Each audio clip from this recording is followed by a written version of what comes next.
Ao que tudo indica, o governo do capitão deve encaminhar para o Congresso Nacional, ao longo dessa semana, a versão definitiva da grande maldade que ele pretende cometer contra a maioria da população brasileira, né?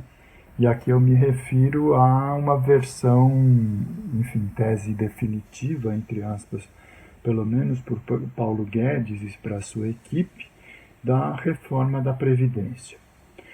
Bom, a gente já sabe que o grande argumento que o governo vai utilizar para resolver apoiar essa medida e conseguir o apoio político da base aliada no interior do Congresso, a ideia é que existe um déficit estrutural nas contas previdenciárias. Essa lenga-lenga a gente já ouviu há muito tempo, tá certo? E não é a questão essencial. O ponto importante a gente reter é o seguinte: algumas políticas públicas, principalmente aquelas previstas na Constituição, elas são essencialmente contas orçamentárias, contas de governo, que incluem despesas. Isso é natural. Quer dizer, não existe um sistema educacional público que seja superavitário.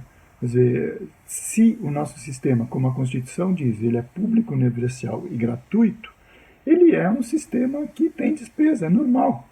Não existe um sistema de saúde público, como o nosso Sistema Único de Saúde, o SUS, que seja superavitário.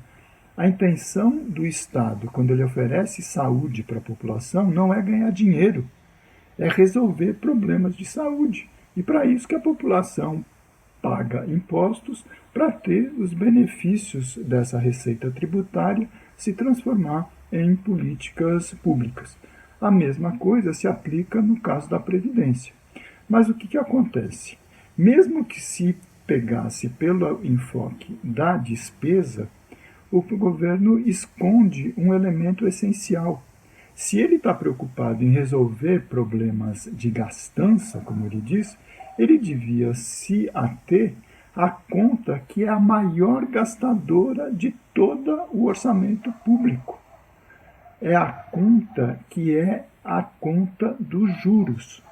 O governo gastou, só para vocês terem uma ideia, ao longo de 2018, 380 bilhões de reais para pagar juros e serviços da dívida pública. Eu repito, 380 bilhões. Essa, na verdade, é a grande conta que é estruturalmente deficitária no nosso orçamento.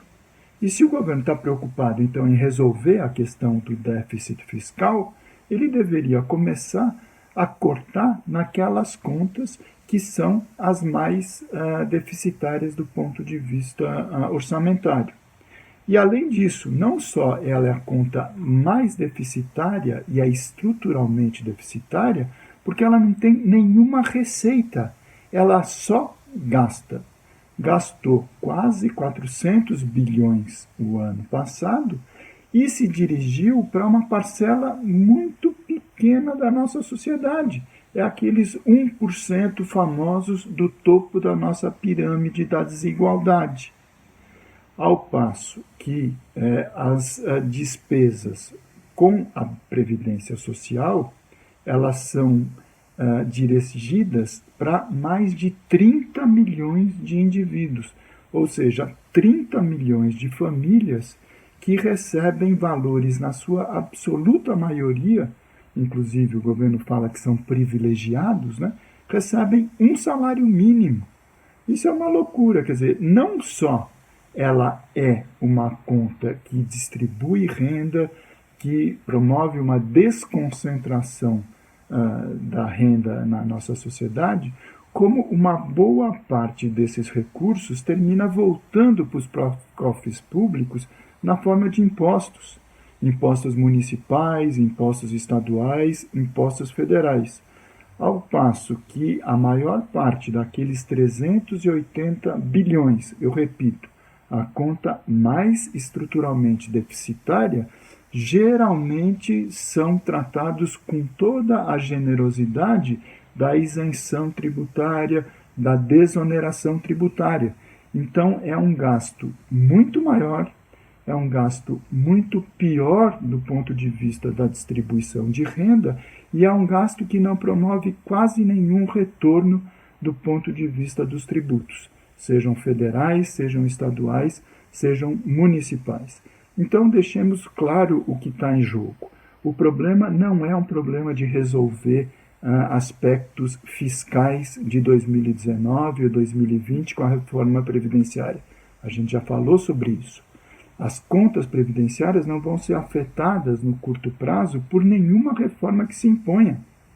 O que está em jogo, justamente, é satisfazer os interesses do sistema financeiro que pretende abocanhar esses fundos bilionários da Previdência Social e transformá-los em fundos privados.